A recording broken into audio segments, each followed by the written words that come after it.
Okay, hello everybody. Welcome back to the Best Listener in the Room podcast. You are here today with Mr. Matthew. That's me, Bry Guy. Hey. And the Joey Man. All right, we're so glad to have you today. Here we go. Pause that. Okay, so welcome everybody. We're excited to be talking to you really quick before our improv class today. And so we're on day 4 of our 5-day series on humility. And as promised, today and tomorrow are both going to be acting episodes. So here's the Bible verse for today. John 15:12. This is my commandment. Love each other in the same way I have loved you. This is my commandment. Love each other in the same way I have loved you. All right, so as you guys know, my opinion on humility is that humility is all about love. Yeah, and love is at the center of everything we do. Well, it's we strive to make love at the center of everything that we do. That's right. That's our center value is what we try to do, and that's the reason, because to be loving is a discipline. It is difficult to. That's why I wouldn't even claim like I say we strive. Sure. To put love at the center of everything we do. We strive to make love the center of every decision we make, because it is so difficult. Like, I can't say that is always the case, right? Let's take actually, here's a great example of something that just happened, okay? This is inside baseball here. So we've got a master class coming up, and there's 2 students came to rehearse.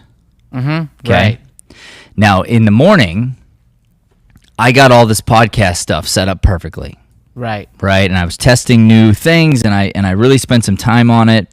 Had everything looking like primo, right? Just like all the way I wanted it. I was so excited to show you guys. Sit down and fire it up.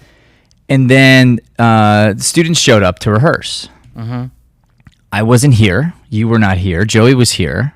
I was here, guys. And we didn't know what we didn't know. And so Joey pulled all the setup down, right? Right. I did do that thing. And in hindsight, could have had them rehearse up front, could have saved us time to reset, whatever, yada, yada. Yeah. But here's how it's like so great how this theory works is you just ask yourself, well, why did Joey do it? Why did he tear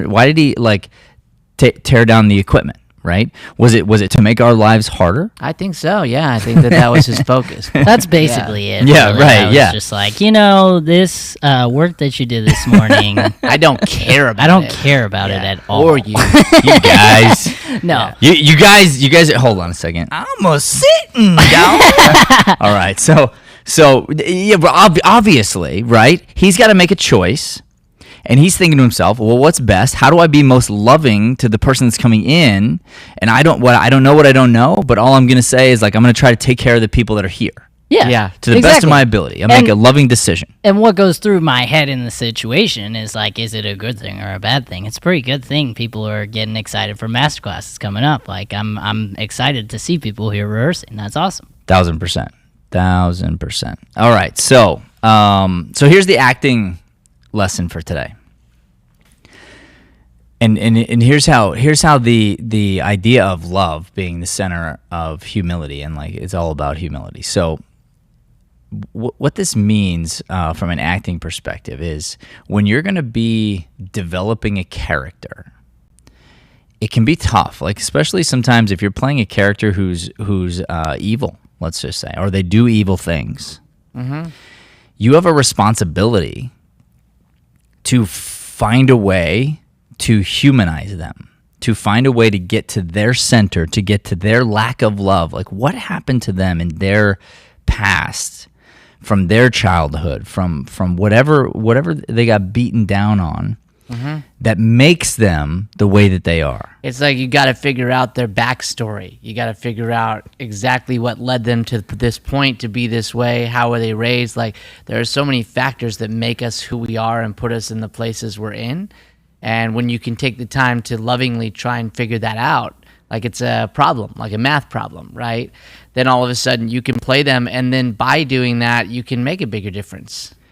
That's right. And it's so easy to judge people, to think to yourself, well, they're that way. Yeah. And like they're this, that's who that person is, and like, whoa. Well, and it's actually amazing with film and television how we can like all of a sudden as viewers like take a side and watch something and like hate even something, I was watching, it's like Godfather of Harlem. It's just this thing where it's like back in like when the black people were just starting to get their rights in this country, and the show's like right during that time.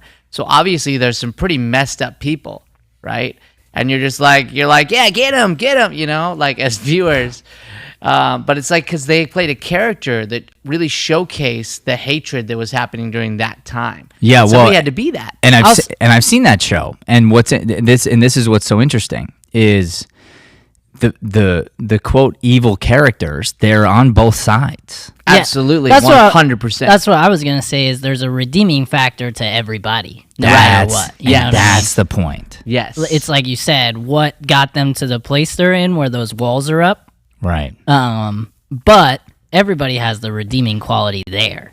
Like, did you guys watch not the House of Dragon, but the first one, the Game of Thrones? Game of Thrones. You watched Game of Thrones, oh, yeah, obviously. yeah. So one of the most... did not. You did not. Okay, so I'll talk to Brian then. One of the most iconic bad guy characters is a kid, actually, this teenage kid who did an unbelievable job with the character Joffrey. Mm-hmm.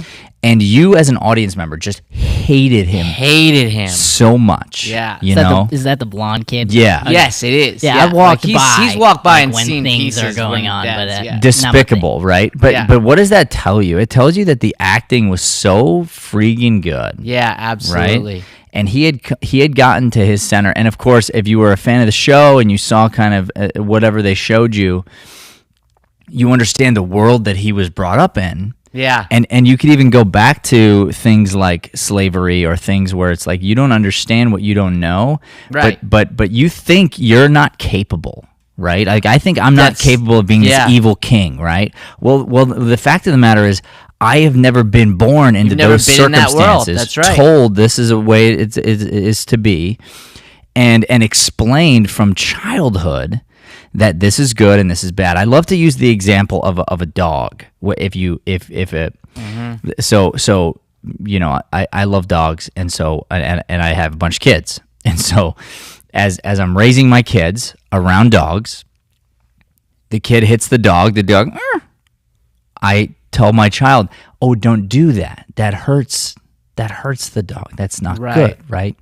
Versus if a different parent. The child hits the dog, and the parent goes, "Good job, good job. Do it again, do it again. Right. Oh, ha ha!" Laugh, and they hit, and then the child hits, and you get a cookie. I give the kid a cookie for hitting the dog.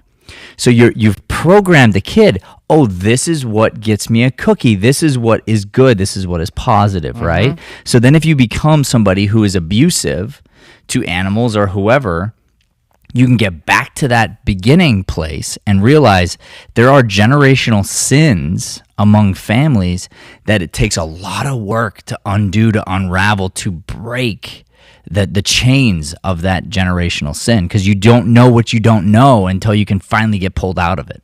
You know a little bit about that, don't you? I sure do, sir. I sure do. Yes, absolutely. Mr. Matt gave up alcohol, which is a big thing in our family. So really... kudos for that. But, Thank you. I don't have my applause ready. It's all good. Sitting down. That's gonna be it's my only sound effect. I got one sound effect. All right. Yeah. It's true. So that being said, so here's your acting lesson. Okay. When you're approaching a character, you want to go all the way back to childhood, all the way back to even the womb, where it's like, why would you go back to the womb? Well, what if the mom was on drugs and it affected you before you were born? Well, might that affect you today? Of course. So you're thinking about all these things so that you can humanize the character, and then you can. it's not like it's okay that they're doing what they're doing, but at least you can understand it and you can get behind their eyes, and then you can live as them because they know not what they do. You know better, but they don't know better, and you have to live through them truthfully. That's so important. Yeah, absolutely. And then where this is like mind blowing is that we take this idea of acting in life and how much it connects so perfectly. And this realization is how I've been able to soften with everyday interactions, where I say you like same thing here. We want to assume the best in our character. We want to find the beginning. We want to find some kind of backstory that can make a moment make sense to us.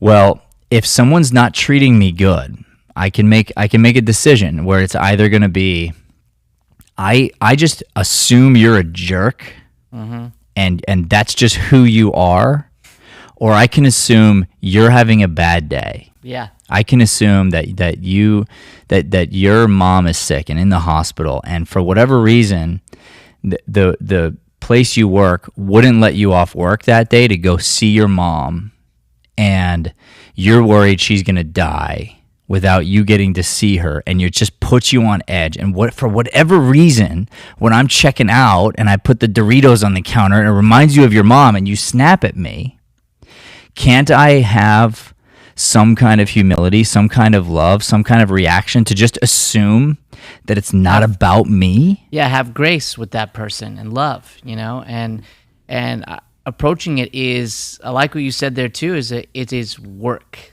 That's the thing. Like, it's a choice in the moment, and it's also work, because your initial reaction will probably be the other one.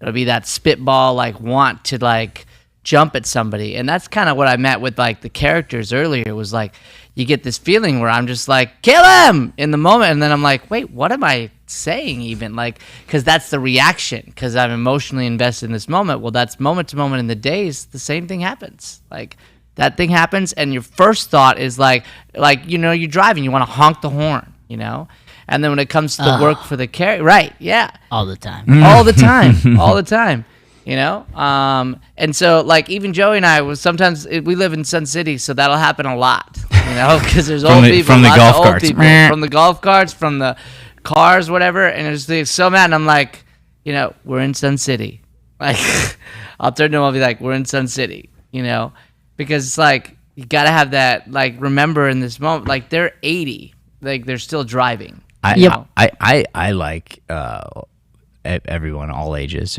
all ages. I'm just saying I do. I'm not. Okay, I don't. Can't speak for everybody. Is what he's saying.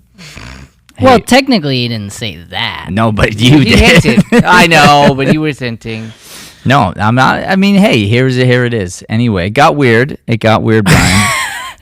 So thank you for doing that. So in order to salvage yourself here, here's what I would do. Let's get off of the Godfather of Harlem for a minute. Yeah. And why don't you dig back into the Bible? Because I know you wanted to talk about the second half there, and I think that, sir, might be a very positive way to end today as we move into improv class. Absolutely. So a reminder, the first part of the verse was, "This is my commandment, that you love one another as I have loved you." And then the second part says, "Greater love has no one than this, that someone laid down his life for his friends." That they would lay down their life for their friends. Repeat. So it's, "This is my commandment, that you love one another as I have loved you. Greater love has no one than this, that someone laid down his life for his friends." The sacrificial lamb. It's the I'm willing, and it's interesting because we are jumping into improv, because we were talking about character backstory, and the difficult thing about improvisation is you don't get that backstory. You build it as you go, and so it's like extremely difficult. But that aside, for improv, if we're going to be jumping into improv today, and you happen to be watching this, or whenever you jump into improv, remember that, because to sacrifice yourself on the improv stage for your scene partner is the greatest love you can do. So I always say, like, I'm not going to enter the scene unless I have an idea that I think is going to help you, or if you're dying, I'm going to go die with you. Yeah. I will throw myself in front of the train and we're going down together. That's and if you played with me, you know that. Absolutely. And I'll get off the stage and I'll be like, "Oh, that sucked." But I won't be like, "You sucked."